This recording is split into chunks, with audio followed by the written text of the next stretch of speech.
عرب اسلامی سربراہی اجلاس کا عالمی برادری سے اسرائیل کو ہتھیاروں کی برآمد اور ترسیل پر پابندی کا مطالبہ۔ اعلامیے میں 1967 کی سرحدوں سے پہلے والی فلسطینی ریاست قائم کرنے، عالمی برادری سے فلسطینی شہریوں کی نسل کشی رکوانے کا مطالبہ۔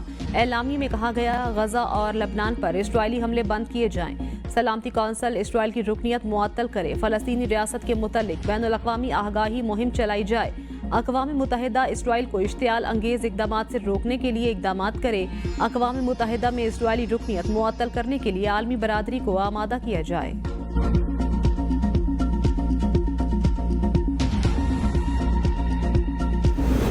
فوری جنگ بند کر کے اسرائیل کو ہتھیاروں کی فروخت پر پابندی لگائی جائے۔ وزیراعظم شہباز شریف کا عرب اسلامی سربراہی کانفرنس سے خطاب، کہا غزہ کے مکینوں کو اشیاء خورنوش اور طبی سہولیات کی فراہمی یقینی بنائی جائے۔ اسرائیل امداد کو بطور ہتھیار استعمال کر رہا ہے۔ غزہ میں لاکھوں بے گھر، بھوک اور افلاس کے ڈیرے ہیں۔ فلسطینی ریاست قائم کی جائے جس کا دارالحکومت القدس ہو۔ اسرائیل جارحیت کی تمام حدیں پار کر چکا۔ اسرائیلی جرائم نسل کشی کے مترادف اسرائیل کے خلاف جنگی جرائم کے تحت کارروائی پر زور دینا ہوگا۔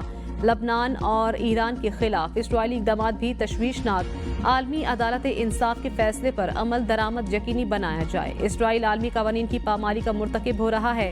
پاکستان فلسطینیوں کے حق میں آواز بلند کرتا رہے گا۔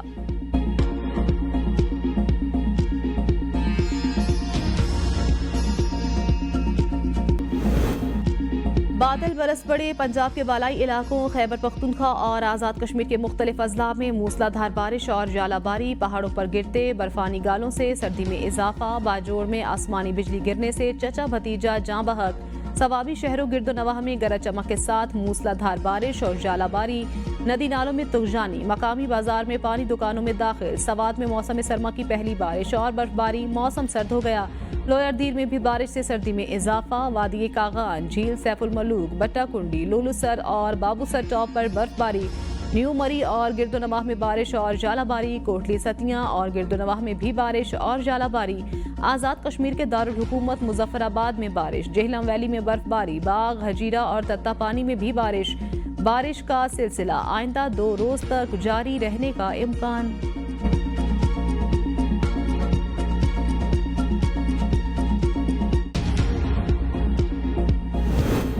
کراچی ایئرپورٹ پر چینی شہریوں پر حملے کی تحقیقات میں بڑی پیش رفت، حملے میں ملوث خاتون اور ماسٹر مائنڈ سمیت 3 دہشت گرد گرفتار۔ وزیر داخلہ سندھ ضیاء النجار کا کہنا ہے کہ حملے کی تحقیقات مکمل کر لیں۔ حملہ آور شاہ فہد کی شناخت ہاتھ سے ہوئی۔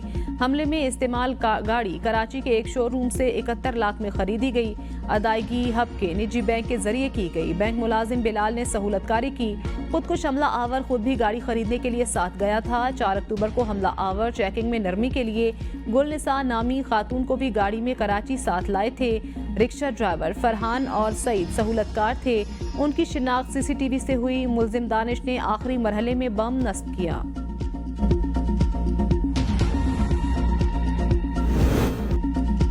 پاک چین تعلقات کو کمزور کرنے کی کوشش کامیاب نہیں ہوگی۔ پاک چین تعلقات خطرے میں ڈالنے کی تمام کوششیں ناکام بنانے کے لیے پرعزم ہیں۔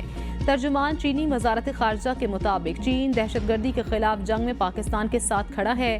دونوں ملکوں کے باہمی اعتماد اور تعاون کو نقصان پہنچانے کی کوئی بھی کوشش کامیاب نہیں ہوگی۔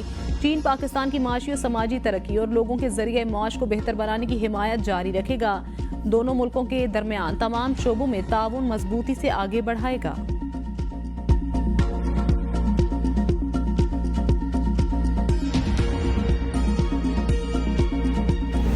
پیپلز لبریشن آرمی کے کمانڈر جنرل لی کیاؤمنگ سے chief of general staff lieutenant general Awais Dastgir کی بیجنگ میں ملاقات، سیکیورٹی تعاون بڑھانے پر اتفاق۔ ISPR دہشت گرد حملے میں چینی جانوں کی ضیاع پر اظہار تعزیت، پاکستان میں چینی شہریوں کی سیکیورٹی بہتر بنانے کے عزم کا اعادہ۔ سپریم کورٹ میں آئینی بینچ تشکیل کے معاملے پر اجلاس، سربراہ آئینی بینچ کا مقدمات کی درجہ بندی کا حکم۔ سپریم کورٹ اعلامیے کے مطابق اجلاس سربراہ آئینی بینچ جسٹس امین الدین خان کے چیمبر میں ہوا۔ اجلاس میں آئینی بینچ کی ورکنگ اور طریقہ کار پر غور، جسٹس امین الدین خان کی سٹاف کی جانب سے آئینی مقدمات بارے بریفنگ دی گئی، انسانی حقوق کے مقدمات سمیت دیگر کیسز پر بحث۔ سربراہ آئینی بینچ 2 سینئر ججز سے مل کر مقدمات مقرر کریں گے۔ 3 رکنی ججز کمیٹی کم از کم 5 ججز پر مشتمل بینچ تشکیل دے گی۔